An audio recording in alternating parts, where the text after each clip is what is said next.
Yes, thank you so much. Nice to be here today. It sounds like there's been some really amazing and interesting talks happening. I think probably it's important to just explain a little bit of the background to my perspective on support after sexual abuse. I'm an art therapist and a specialist practitioner. I work for a charity called the Greenhouse, who are based in Bristol, and we actually don't cover your area, but we've been doing a lot of work nationally and with Survivor Voice. We support young people up to the age of 18 in Bristol, South Gloss and Baines. And the emphasis is really on an evidence-based creative approach, and it's support really after disclosure and safeguarding. And we started as a therapy charity, but actually increasingly seeing the need of working with a young person's network. Oh, sorry, I've just dipped a few slides. There we go. So I guess to try and decrease the silence around sexual abuse, because perpetrators will often hide behind the silence, and to support as many people as possible to get support. Our vision really is that we're supporting not just the young person, but the networks around them. And we know that that's really important for helping a young person heal and recover through a relational approach, because this will promote conversation. So part of this, we know how people respond is vital, but also it's a tool that we all have within us. But sometimes we hear that people might lack confidence to know what to do, and I think particularly because there is so much stigma around talking about sexual abuse. So the way we do this, really, we support children through therapy and group work. Then families, we do individual family support work. So supporting the parents, support the child is important across the board. And that can often be sort of psychoeducation about sexual abuse and trauma responses. But also working with the systems, we've started to do a lot of work speaking to other professionals, supporting them to support young people. That might be schools, it might be in the NHS, could be social care. And also the system, it's really about promoting young persons and parents' voice, and working with other institutions. Our CEO is really active and working with the police and other safeguarding organisations. And then society-wide, we do podcasts that are nationally available, and there's also a festival of activism once a year, which is about promoting people to get together and have open conversations. So really, I kind of like to think of it in two ways, really, in that, obviously it's really important to safeguard a young person really well after they're disclosed, but also it's a sense of safety as well as safeguarding. So we know that this sort of long-term approach to helping a young person with their physiological reaction and psychological reaction is really important. And so even if a young person isn't showing obvious impact, actually there can be an impact quite a long time after disclosure. So having this sort of long-term and joined up approach to recovery is really important. And I'm not going to go into polyvagal theory. I don't know how much people know about it, but I think it's really important to say that we know from a kind of scientific point of view that the nervous system responds in certain ways in moments of fear, and this is particularly important to think about after trauma, but also there are added layers in relation to sexual abuse. And I guess the main thing of this is that we know that from the work on the vagus nerve, that the body is always scanning, continually scanning for signs of safety or danger. And this happens before perception. It's like an instinctive automatic thing. It's part of neuroception.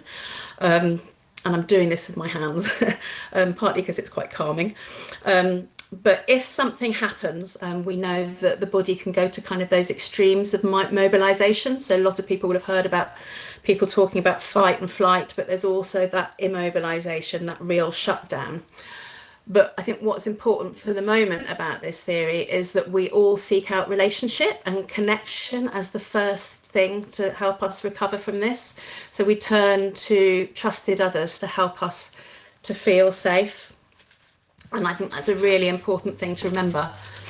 And if that doesn't happen, what happens is people can sometimes really get stuck in trauma responses. The brain's alarm system goes and it's difficult to shut it down, and it's difficult for people to feel that sense of safety even after the safeguarding has been done. They may still be really hyper alert. And I think a lot of people have heard of fight and flight, and actually often in sexual abuse, particularly because it can be from a trusted person, often it can be from key attachment figures or someone a young person's had a relationship with, the fight or flight mechanisms don't always kick in. They're not always the best way of staying safe. So understanding that there's also, well, here it says fawn, but I prefer to call it befriending responses can be, and there's peacekeeping responses, trying to avoid conflict, having difficulty saying no, can be a really sort of strong response, and can be, you know, has a role in when young people have been groomed as well. But we can see a whole range of other behaviours depending on past experience, how disclosures have been dealt with, how people have been believed, and sort of some of the extremes after sexual abuse can be, you know, flashbacks, which is like your body's danger system, like warning you of things. So having flashbacks to the abuse, feeling dissociative, not really kind of connected with your body, is like a protection mechanism, and lots of sort of physiological responses as well. But really what I want to say from this is the key thing is that key attachment figures are really important and can be really important in someone's healing. So positive connections can help retrain the nervous system and develop a sense of safety. And this is all the more heightened after abuse because it's often involved a real breach of trust.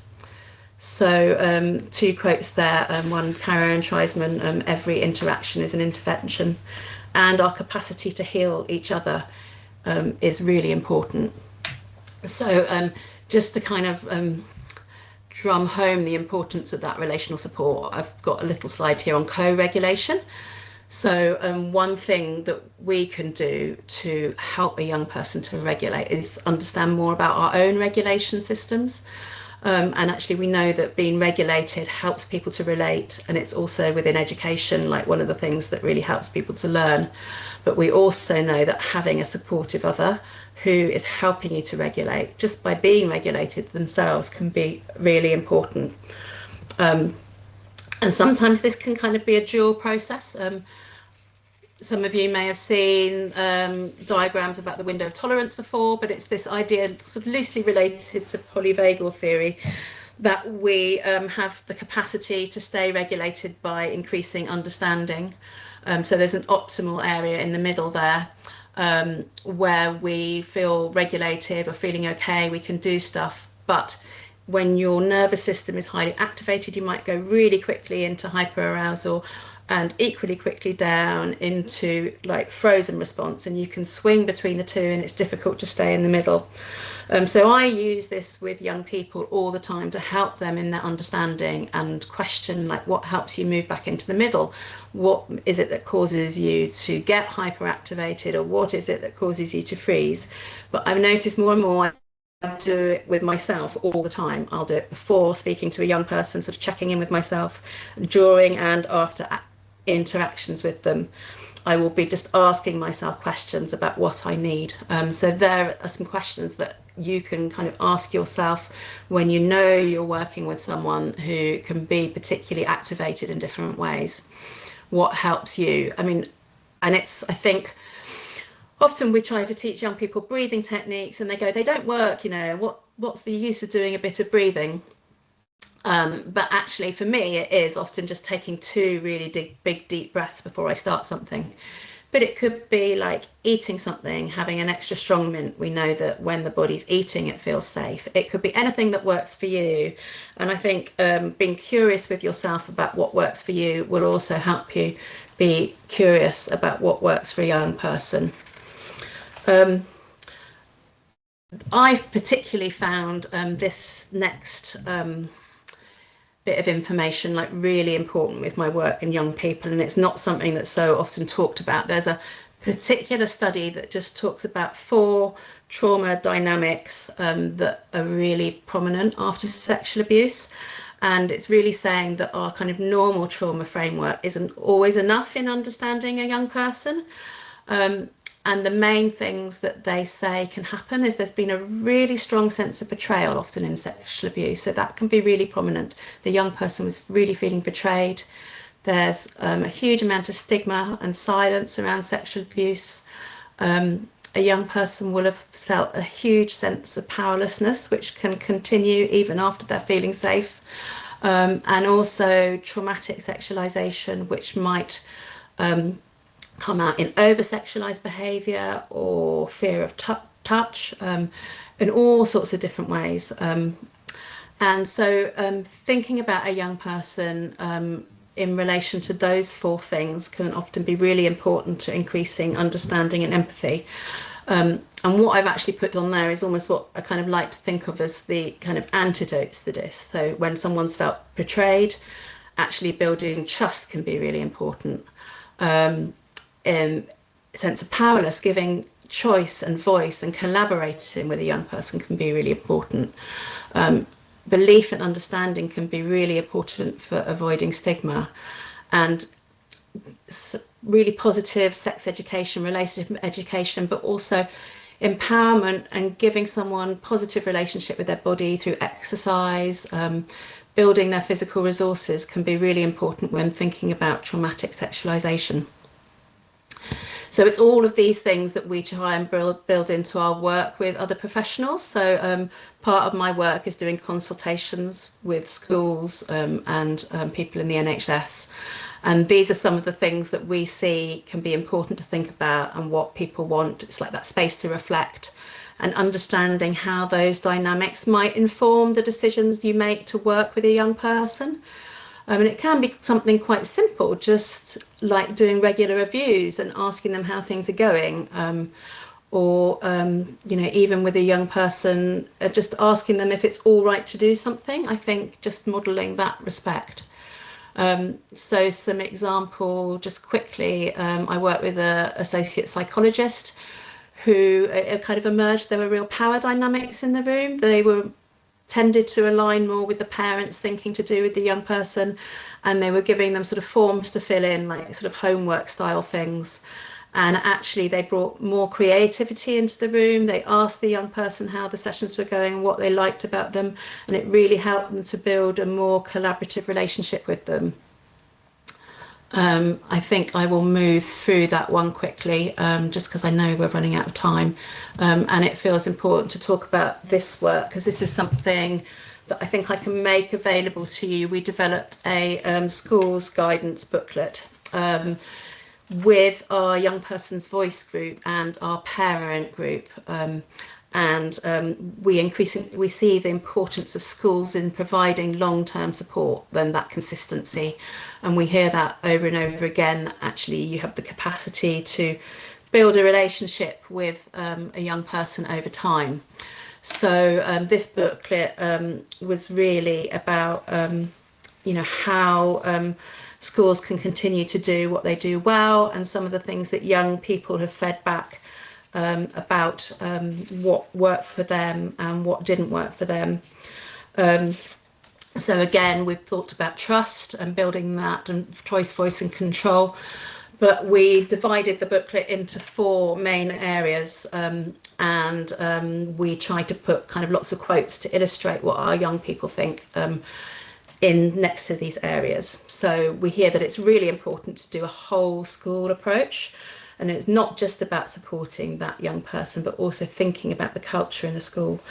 So that could be, you know, a lot around modelling and building a culture of respect and listening, but also something I know that a lot of people will have been thinking about, you know, how you tackle the culture of misogyny in the school and how you support young people to have those conversations. Some young people felt that sort of there's inconsistency across the school, so making sure staff have the same models of training. We sometimes have a young person that does this part of the presentation with us, And she said you wouldn't believe like how exposing it can be to disclose within a school and then to have to continue to go to school each day, maybe not always knowing, what people know and what they don't know. So one of those things is helping a young person have control over their narrative, asking them what they want people to know and who they want for support, but also keeping up with that support. It's not just for a few weeks, that actually you need to keep it up. There needs to be regular check-ins. And one young person said she stopped going to school because she didn't know who knew, and she didn't want some people knowing and other people not. So understanding who knows what can feel really important. I think this young person that works with us said respect and understanding is key, but also being proactive, not just waiting. It's not enough to say you can come and see me wherever you want. Actually seeking that young person out and being consistent, sort of doing what you say you're going to do, having a plan and sticking to it. I'm just wondering if any quotes are important there.